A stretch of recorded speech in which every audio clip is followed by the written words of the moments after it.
साल 2000 से अब तक व्लादिमीर पुतिन किसी न किसी रूप में रूस की सत्ता में रहे हैं और इस दौरान पुतिन हमेशा मॉस्को केंद्रित वर्ल्ड ऑर्डर के निर्माण पर काम करने में जुटे रहे। आज नौबत यह है कि पुतिन ने बिना एक भी गोली चलाए यूक्रेन के नक्शे को बदल दिया है। अब सवाल यह है कि पुतिन के पास ऐसा क्या है जिससे वो नहीं डरते। आखिर क्यों पुतिन अमेरिका और नेटो की धमकियों के बावजूद पीछे नहीं हटे? इसका कारण पुतिन के दिल की कसक है। कैसे? यहां देखिए, पुतिन जिस यूएसएसआर यानी कि सोवियत संघ में पैदा हुए उसका क्षेत्रफल 2 करोड़ 20 लाख वर्ग किलोमीटर क्षेत्रफल था। 1991 में सोवियत संघ के टूटने से उसने 50 लाख वर्ग किलोमीटर जमीन गंवा दी। यह क्षेत्रफल भारत के कुल क्षेत्रफल से भी कहीं ज्यादा है। अब 25 दिसंबर 1991 को सोवियत संघ 15 देशों में टूट गया और दुनिया में कोल्ड वॉर का खात्मा हुआ। लेकिन व्लादिमीर पुतिन जैसे करोड़ों देशभक्तों के लिए ये असहनीय दर्द था, जिसके परिणाम आज पूरी दुनिया को भुगतने पड़ रहे हैं। और वो यही है, व्लादिमीर पुतिन ने ही इस टुकड़े टुकड़े रूस को एक बार फिर से पूरा किया और जो साथ में नहीं है उन्हें लाने का भरसक प्रयास किया।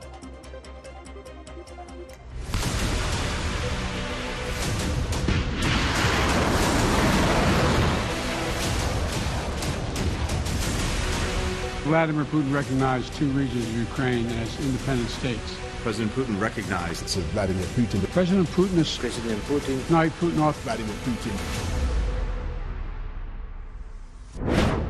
व्लादिमीर पुतिन, जिन्होंने सोवियत संघ के विघटन के बाद रूस को महाशक्ति बनाया।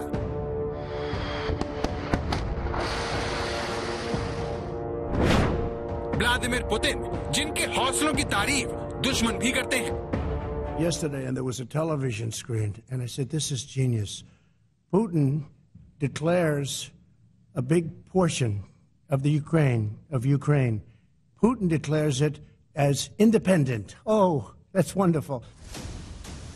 तैराकी करना हो, जिम में ट्रेनिंग हो या फिर एडवेंचर,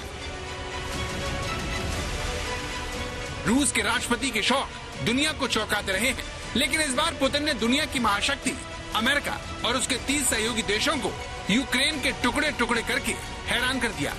अमेरिका और पश्चिमी देश प्रतिबंधों की धमकी देते रह गए और पुतिन अपना काम कर गए। नतीजा, दुनिया पुतिन के तेवर से डरी हुई है, तो वहीं यूक्रेन सहमा हुआ है। सारी दुनिया में रूस के राष्ट्रपति का नाम गूंज रहा है, जो लेनिनग्राद की स्ट्रीट फाइट से सीख कर आया कि अगर लड़ाई तय है तो पहला पंच खुद मार। इसीलिए पुतिन अपने दुश्मन अमेरिका के करीब जाने की सजा के तौर पर यूक्रेन पर पहला वार कर चुके हैं और किसी भी कीमत पर पीछे हटने को तैयार नहीं है। Continue to deploy arms and weapons in Ukraine. It is time to demilitarize modern Ukraine, because this is the main factor, the only factor that can be observed. दुनिया भर में चर्चा हो रही है कि कैसे पुतिन ने बिना एक भी गोली चलाए अमेरिका और नाटो के खिलाफ पहला राउंड जीत लिया है। पुतिन का जोश हाई है और बाइडेन के पास कुछ कहने को बचा नहीं है।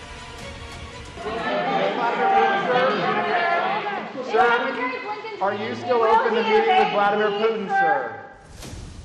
कुल मिलाकर कहानी यह है कि पुतिन ने जहां अपना देश थामा हुआ है, वहीं अमेरिका और उसके दोस्तों की नाक में दम कर दिया है। सवाल यह है कि रूस की राजनीति हो या फिर अंतर्राष्ट्रीय कूटनीति, दोनों ही स्तरों पर व्लादिमीर पुतिन एक सफल खिलाड़ी कैसे हैं?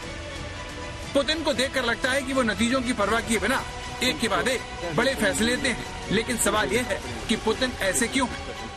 1991 में सोवियत संघ का बिखर जाना, पश्चिमी देशों का रूस के प्रति बुरा बर्ताव रूस के राष्ट्रपति व्लादिमीर पुतिन को खलता है और रह रहकर उनके मन में टीस भी उठती है।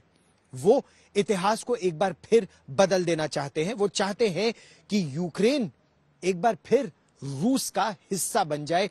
रूस और यूक्रेन के बीच जो पुराने संबंध हैं वो एक बार फिर से स्थापित हो जाए। लेकिन समस्या यही है कि उनकी ये चाह विश्व को एक बार फिर महायुद्ध की दहलीज पर लाकर खड़ा कर सकती है। 2018 में एक पत्रकार ने पुतिन से पूछा, आप अपने देश के इतिहास में किस घटनाक्रम को पलट देना पसंद करेंगे?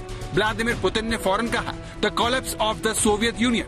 पुतिन कई मौकों पर कह चुके हैं कि अगर वो कर सकते तो सोवियत संघ के विघटन की कहानी को उलट कर रख देते। तो क्या यूक्रेन को लेकर वर्तमान विवाद पुतिन के इसी इरादे का हिस्सा है? जानकार इसका जवाब हाँ में देते हैं।